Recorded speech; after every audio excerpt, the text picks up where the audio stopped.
प्यारे बच्चों, हरीश शर्मा का प्यार भरा नमस्कार। और अब हम एक्सरसाइज 3.2 से पहले दो उदाहरण हैं, पहले हम उनको करेंगे और फिर एक्सरसाइज 3.2 के दो क्वेश्चन हैं उनको पूरा करेंगे। बहुत ही आसान है।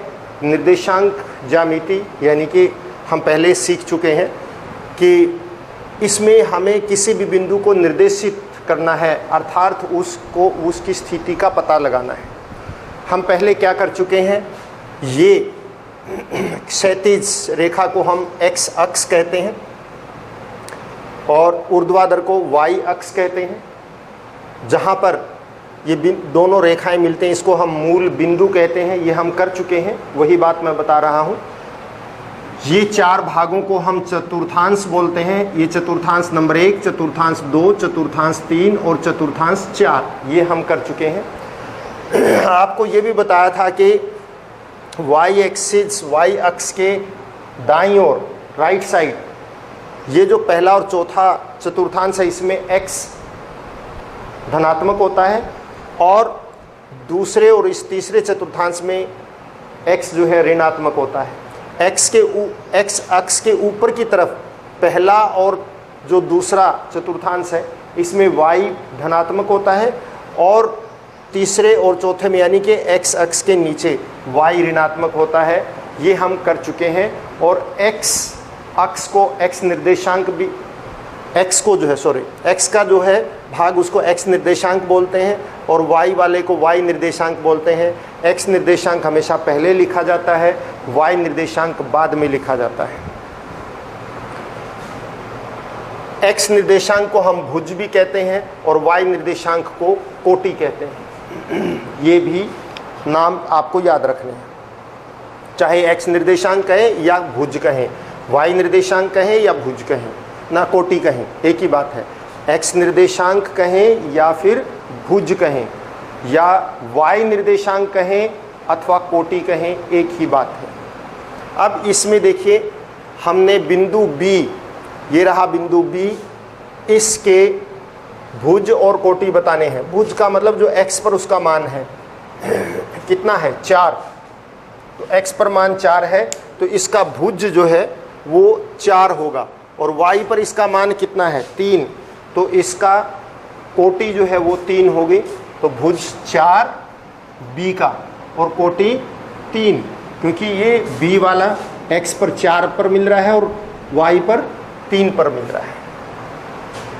इसका मतलब ये है कि ये बिंदु B y अक्ष से 4 दूरी पर है और 4 इकाई दूरी पर है और x अक्ष से ये 3 इकाई दूरी पर है। तो इसके निर्देशांक आपको पहले बताया, x वाला मान पहले लिखना होता है और y का मान बाद में, यानी कि B के निर्देशांक बनेंगे 4,3, ये लिखने का तरीका है। इसी तरह से बिंदु M के निर्देशांक x निर्देशांक क्या है, -3 है। y निर्देशांक क्या है, 4 है, क्योंकि m का ये y पर 4 पर मिल रहा है और x पर -3 पर मिल रहा है, इसलिए इसके निर्देशांक क्या बन जाएंगे, m के निर्देशांक बनेंगे -3 और 4। बिंदु L में x निर्देशांक L का x पर देखिए कितना है, -5 और y निर्देशांक y पर कितना है, -4। तो इसलिए L के निर्देशांक क्या हो जाएंगे, -5 और -4। इसी तरह S बिंदु के निर्देशांक, S के निर्देशांक सबसे पहले हमें x वाला देखना होता है।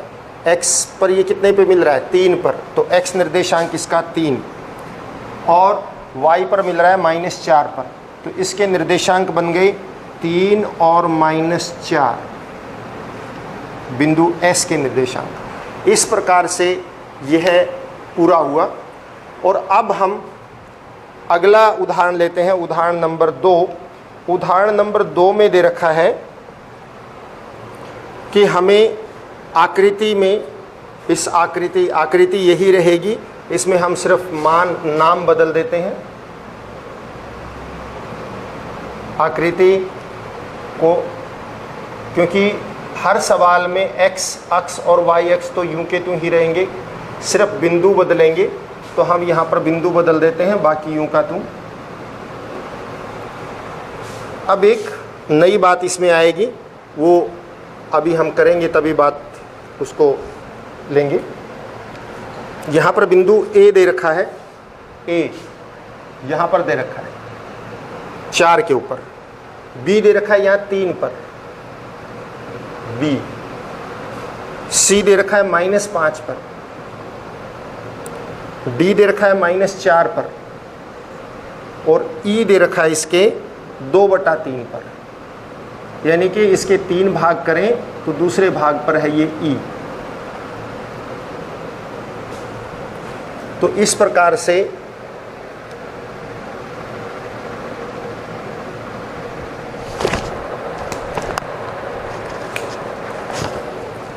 हमने अब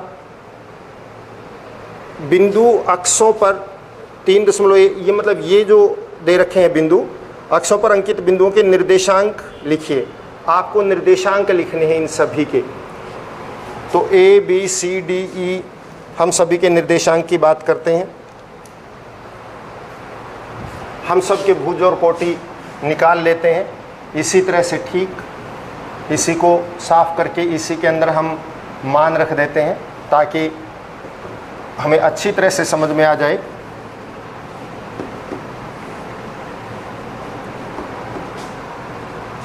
यहाँ बिंदु दे रखे हैं ए, बी, सी, डी और ई। बिंदु ई में भी वही हम कहेंगे एक्स निर्देशांक कौन सा है, वाई निर्देशांक क्या है,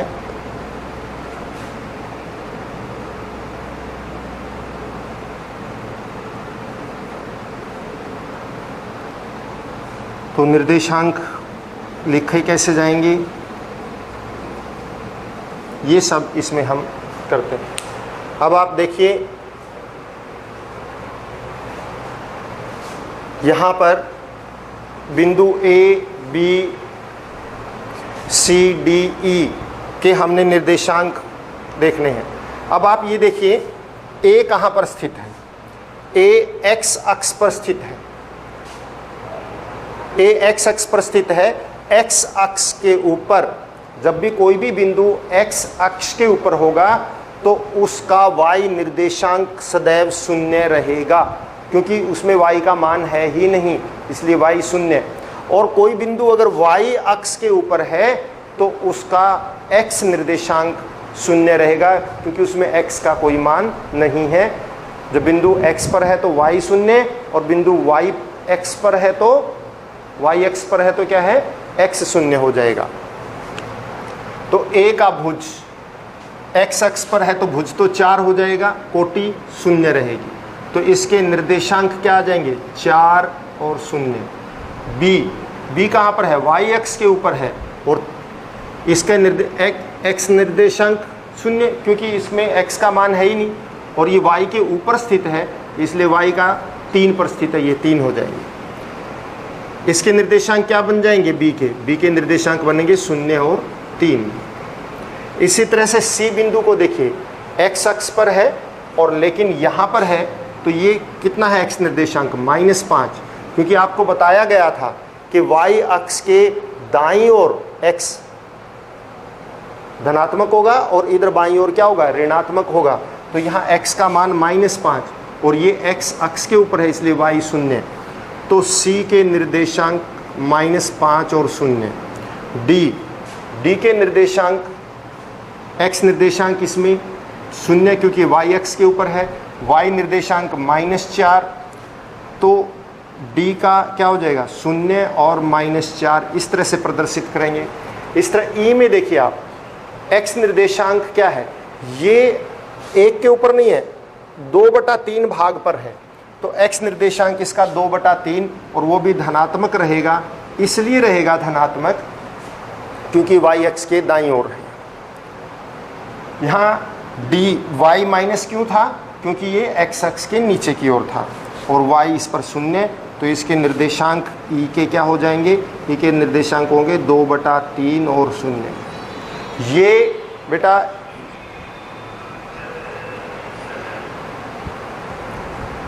ये उदाहरण नंबर 2 था हमारा, उदाहरण नंबर 2 पूरा हुआ। इसके बाद एक्सरसाइज 3.2 को देखिए आप। 3.2 एक्सरसाइज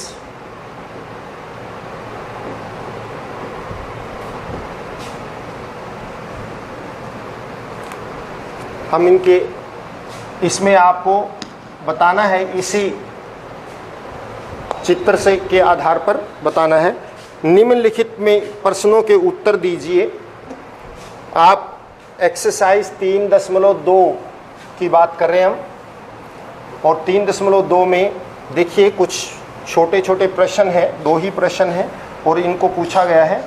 तो पहले प्रश्न के 3 भाग हैं। पहले भाग में देखिए, कार्तिकीय तल में किसी बिंदु की स्थिति निर्धारित करने वाली क्षैतिज और ऊर्ध्वाधर रेखाओं के नाम। इसमें आपको बताना है क्षैतिज और ऊर्ध्वाधर रेखाओं के नाम। तो आपको बार बार बताया जा चुका है, क्षैतिज रेखा का नाम क्या होगा? क्षैतिज रेखा। इसका नाम क्या है? क्षैतिज रेखा का नाम है एक्स अक्ष। क्षैतिज रेखा का नाम क्या है? एक्स अक्ष। और ऊर्ध्वाधर रेखा का नाम क्या है? ऊर्ध्वाधर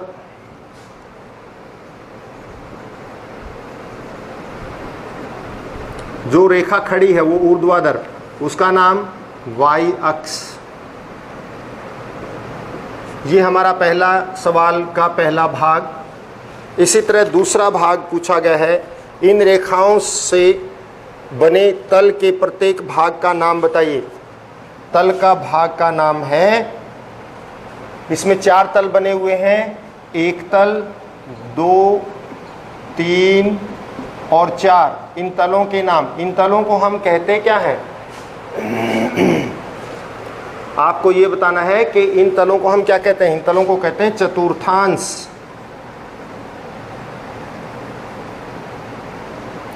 चतुर्थांश, क्योंकि 4 बन रहे हैं इसलिए चतुर्थ, और उसका चौथा भाग, प्रत्येक जो है चौथा भाग है इसलिए चतुर्थांश। इसको हम कहेंगे चतुर्थांश 1, ये फिक्स है, इसी को 1 कहेंगे। चतुर्थांश 2, चतुर्थांश 3 और चतुर्थांश 4। आप इस तरह से नाम दे सकते हैं। चतुर्थांश 1, चतुर्थांश 2, चतुर्थांश 3 और चतुर्थांश 4। चतुर्थांश 1, चतुर्थांश 2,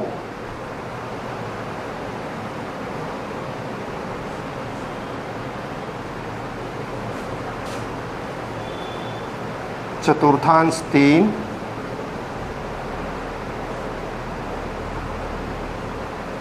और चतुर्थांश 4।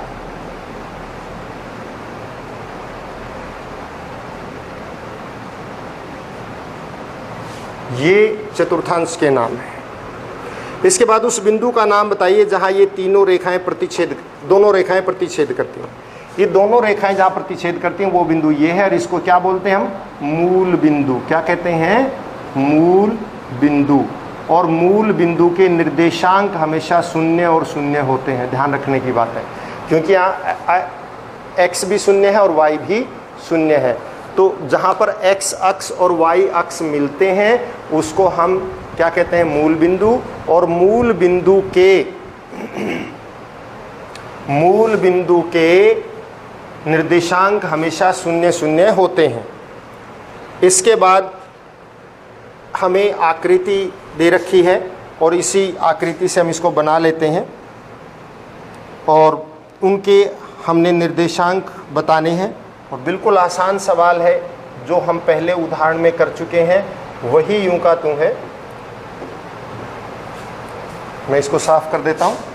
और दूसरा सवाल, इस एक्सरसाइज का अंतिम सवाल, जैसा इन्होंने कह रखा है हम उसी हिसाब से इसको ड्रॉ कर लेते हैं।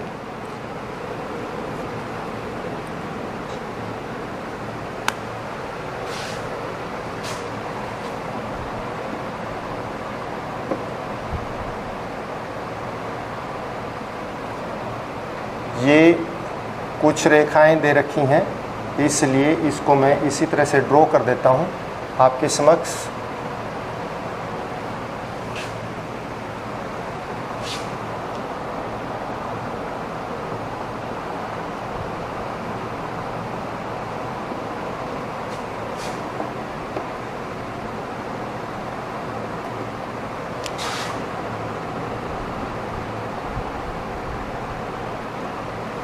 ये बिंदुओं के नाम हैं बी और डी।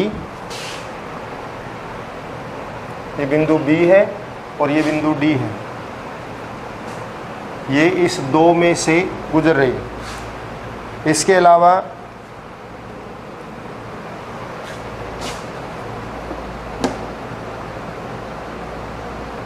ये एक और अन्य बिंदु दे रखा है हमें,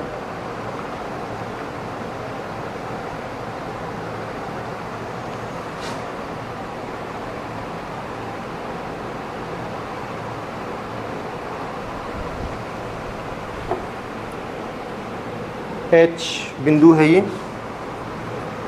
एच बिंदु दे रखा है। इसके अतिरिक्त -3 से -5 तक जा रहा है ये एक।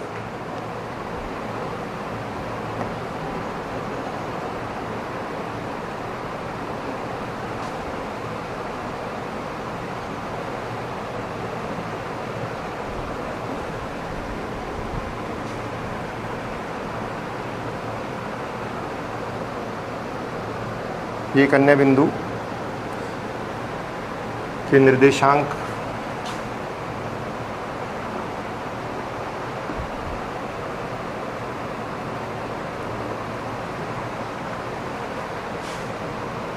इस बिंदु का नाम है ई और ये सी है और इसका नाम ई दे रखा है। इसके अलावा हमें एक बिंदु जी दे रखा है जो -4 से और 2 को मिला रहा है।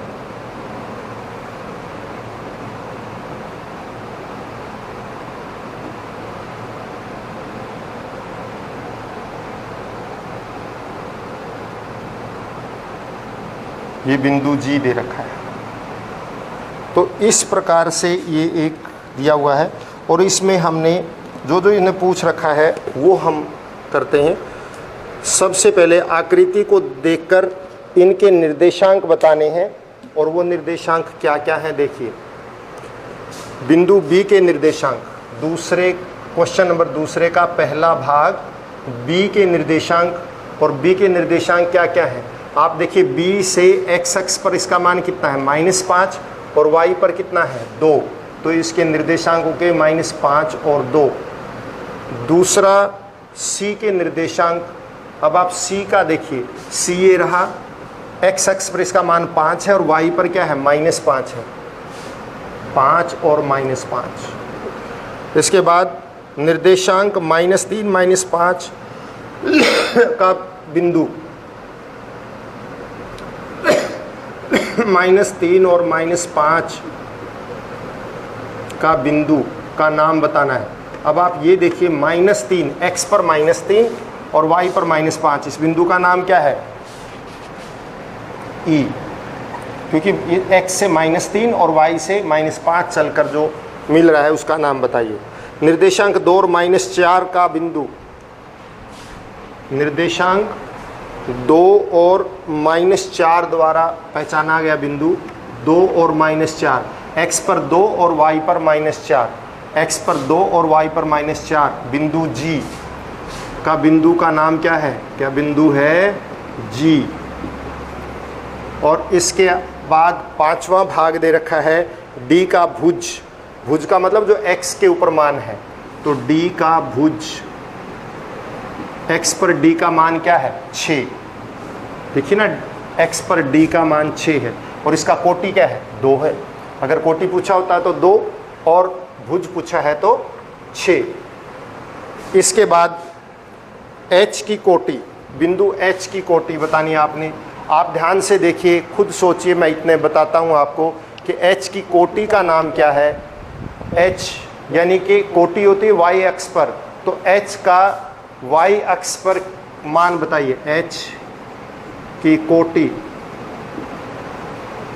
वाई अक्ष पर एच कितने पे मिल रहा है जाके -3 पर, ये एच की कोटि हो गई। ये छठा सवाल था, सॉरी। और 7वां भाग एल के निर्देशांक बताने हैं। 7वें भाग में एल के निर्देशांक, एल के निर्देशांक यानी कि एल का मान। एल देखिए हमारा कहाँ है, L, इसमें L तो शायद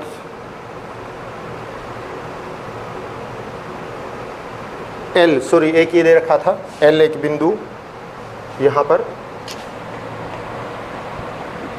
L यहाँ दे रखा है। तो L का निर्देशांक बताने हैं आपको।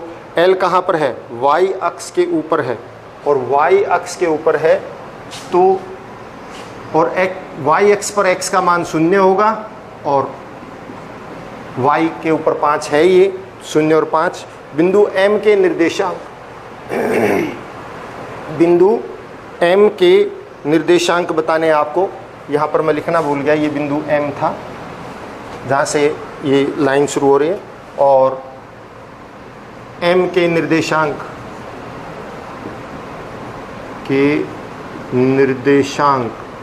M के निर्देशांक देखिए, M जो है बेटा x अक्ष पर है, तो x पर तो इसका मान -3 हो गया, लेकिन x अक्ष पर है तो y का मान 0 हो जाएगा। ये हमारा दूसरा सवाल था, और इसके साथ ही 3.2 एक्सरसाइज पूरी होती है। आप घर पर रहें, स्वस्थ रहें, हर रोज़ अपना काम करें, और भगवान आपको काम करने की, हर रोज़ अपना काम करने की और कामयाबी की बहुत बहुत बड़े आशीर्वाद दें। धन्यवाद, थैंक यू।